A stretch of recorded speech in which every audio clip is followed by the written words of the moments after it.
Hello guys, welcome back to my channel learn with Alka.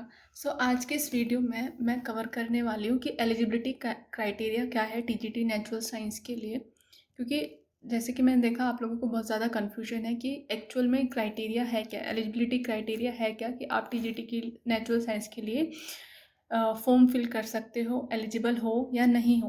सो देखो, मैं last year का जो सर्कुलर लिखा था उसको माइंड में रखते हुए मैं आपको बताने वाली हूँ कि एलिजिबिलिटी क्राइटेरिया है या नहीं। तो देखो, अगर हम बात करें 2021 में, तो जो वैकेंसी का सर्कुलर था वो 12 मई 2021 को निकला था। और एप्लीकेशन फॉर्म 25 मई से 24 जून तक फिल करे गए थे। तो सर्कुलर कुछ इस तरह से निकला था। ठीक है, यहाँ पे ये सारे आपको जो जिस भी पोस्ट पे वैकेंसी निकली थी ये दिया हुआ है, यहाँ पे ग्रेड पे दिया हुआ है, ये टोटल वैकेंसीज दी हुई है, और यहाँ पे कैटेगरी वाइज भी वैकेंसीज यहाँ पे मेंशन है। ओके, सो इस तरह से ये सर्कुलर निकला था। अ, यहाँ पे इनकी वेबसाइट भी मेंशन की गई है ऑनलाइन अप्लाई करने के लिए। ओके, पूरा टाइम वगैरह मेंशन किया गया है कि किस डेट से कितने टाइम से एप्लीकेशन फॉर्म भरने की प्रक्रिया शुरू होगी और किस टाइम बंद होगी। तो हम अपने मेन मुद्दे पे आ जाते हैं कि eligibility criteria TGT natural science के लिए है क्या। अगर हम टीजीटी नेचुरल साइंस के देखो तो देखो, पोस्ट कोड था 3521, TGT natural science male, directorate of education, number of vacancies थी 1040।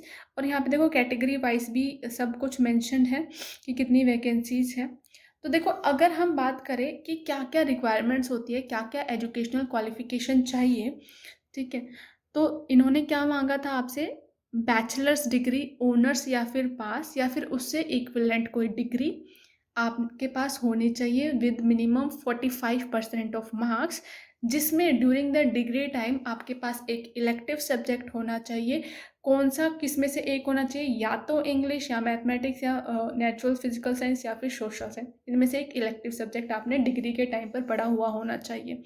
ठीक है, अब देखो इन्होंने नोट में मेंशन किया हुआ है कि main subject TGT natural science के लिए क्या या फिर फिजिकल साइंस के लिए क्या होंगे? Physics, chemistry, biology, botany, zoology. और सोशल साइंस के मेन सब्जेक्ट्स क्या होंगे? History, political science, economics, business studies, sociology, geography and psychology.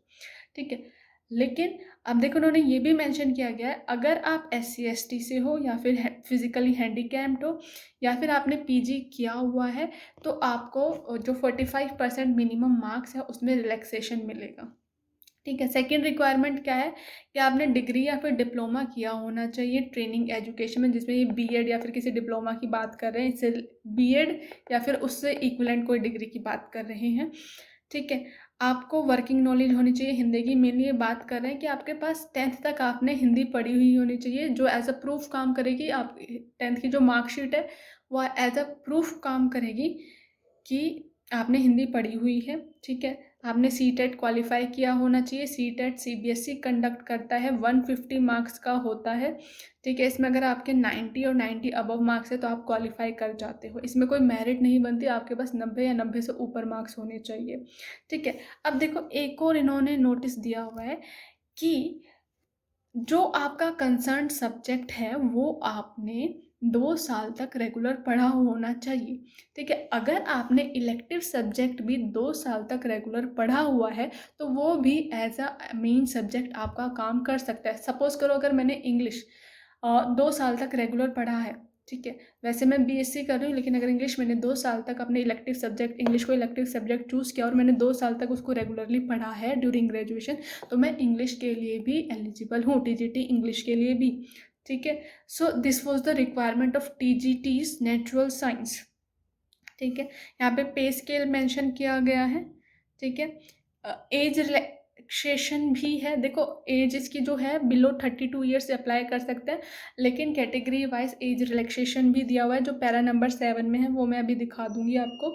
ठीक है, ये पोस्ट कोड 3621 जो फीमेल के लिए टीजीटी नेचुरल साइंस के लिए वैकेंसी निकली थी, टोटल 824 वैकेंसी से मेल से कम थी वैकेंसी फीमेल्स की।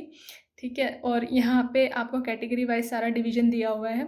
वही सेम एजुकेशनल क्वालिफिकेशन फीमेल्स की हैं जो मेल में थी, कि आपने डिग्री डिप्लोमा किया होना चाहिए with minimum 45% of marks, with 2 school subject of which at least 1 should be your elective subject. ठीक है, इनमें से कोई एक आपका इलेक्टिव सब्जेक्ट, सारे मेन सब्जेक्ट यहाँ पे मैंशनड है।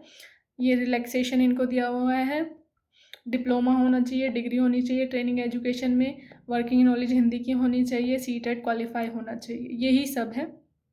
ठीक, तो मैं आपको रिलैक्सेशन बता देती हूँ कितना कितना रिलैक्सेशन मिलेगा डिफरेंट कैटेगरीज में। एज रिलैक्सेशन की बात कर लेते हैं। एज रिलैक्सेशन का ये पूरा चार्ट दिया हुआ है।